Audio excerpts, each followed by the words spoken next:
Deep in the Amazon rainforest, where sunlight barely touches the ground through the thick canopy, there stood an old, decaying wooden house. No one knew who built it or how long it had been there. Some said it was abandoned, others claimed it was cursed. The native tribes refused to go near it. They whispered that those who entered the forbidden house never returned. One night, 5 explorers decided to test their luck and spend the night inside. They left, lit a fire in the center of the hall and made fun of the local legends. But when midnight struck, the house woke up. Footsteps echoed in the upper corridors. All 5 explorers were sitting together. Yet they heard footsteps above them. Suddenly, a door upstairs creaked open slowly, then slammed shut violently. It was as if someone or something had been dragged through it. Moments later, a long, mournful wail spread through the walls. It sounded like a woman crying. Raphael, the bravest of the group, grabbed his machete and flashlight and started climbing the old staircase. He shone the light above him and saw that the door had been pushed shut from the other side. He knocked lightly. "Hello, is anyone here?" Silence. He waited a moment, then slowly turned the knob and pushed the door open. Inside was a long, narrow corridor. On one side were closed doors, some with peeling paint, others covered in vines. On the other side was a single window, letting in a sliver of moonlight. Raphael stepped inside and closed the door behind him. "Hello," he called out again. Still no reply. He took a step forward, then froze. In the faint light, he could have sworn he saw a pair of eyes watching him from behind one of the closed doors. He shook his head, dismissing it as his imagination playing tricks in the dark. But a shiver ran down his spine. He continued exploring, pushing aside curtains to reveal more closed doors.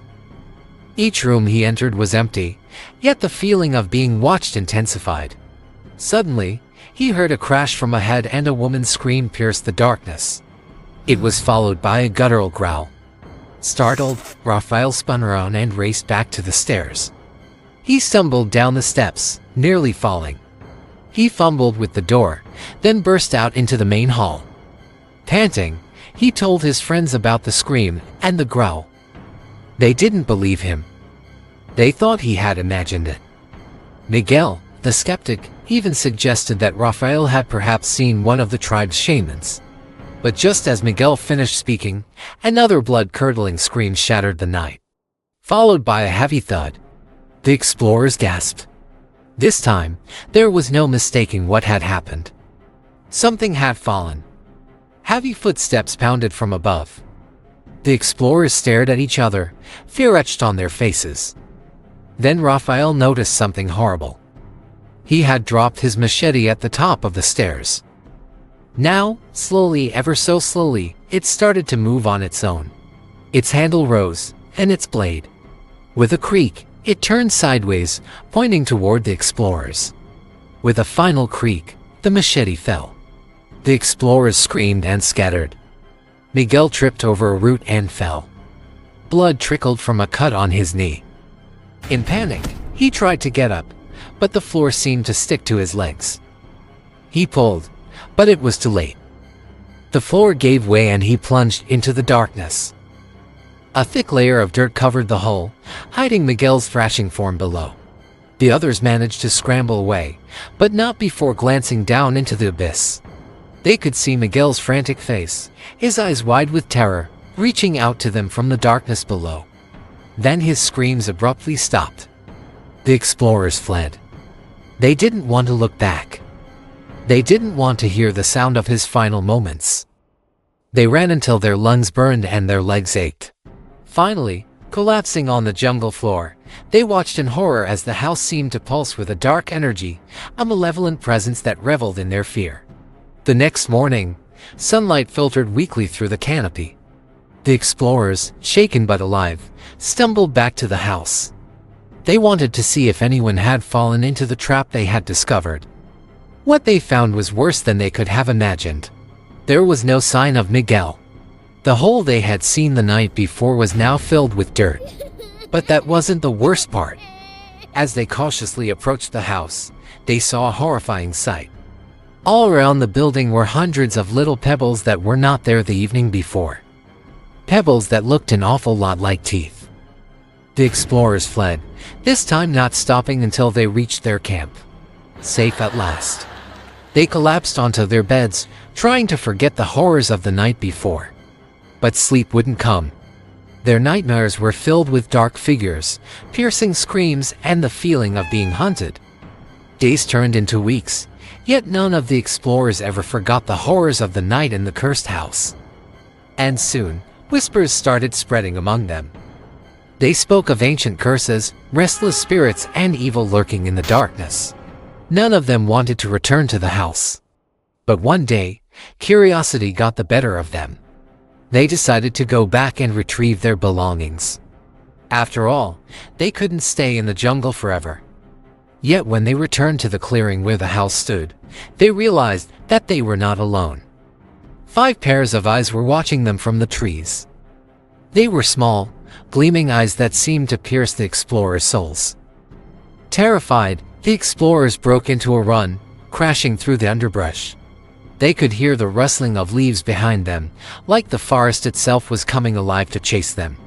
They ran until exhaustion brought them down and sleep finally claimed them, only to be replaced by new nightmares. Determined to put an end to this, they returned again. But when they reached the house, they found it gone. In its place was a large clearing, just as the natives had described. Their house had vanished. But as they looked around, they noticed something terrible. Scattered around the clearing were their machetes, tools, and backpacks. Everything they had brought into the forest with them was now lying outside the clearing, as if placed there intentionally. But what was really shocking was what they found in the center of the clearing. There, in the dirt, were 5 shallow graves. With trembling hands, they dug up the graves. Inside were the bones of 5 explorers. One was clearly Miguel, whose leg bone bore the mark of the arrow that had pierced him when the floor had given way. But what about the rest? Who were the other 4? They had arrived at the clearing with only 5 people, yet 6 skeletons lay before them. One of the skeletons was female. Beside her lay a necklace with a strange pendant. As they examined the remains, the explorers realized that one of the skeletons was not human. It was the skeleton of some kind of wild animal, perhaps a monkey or a jaguar. Why would it have been buried with the woman? And who had buried all this? Did the natives come back to finish what they started? Was this their revenge for the explorers' intrusion? Or was there something else at play? Days turned into weeks, yet the explorers could find no answers. They were left with more questions than before, questions that echoed through the jungle like the mournful wail of a lost soul. And so the legend of the cursed house grew, a chilling tale whispered around campfires, a warning to those who dared venture into the heart of the Amazon. A reminder that some mysteries are best left unsolved and some nightmares are best left undisturbed. But deep in the Amazon, in a place where the sun rarely shines, the house waits, shrouded in darkness and secrets, ready to claim any new victims who wander too close, for the jungle is a patient hunter, and its grasp is never fully released.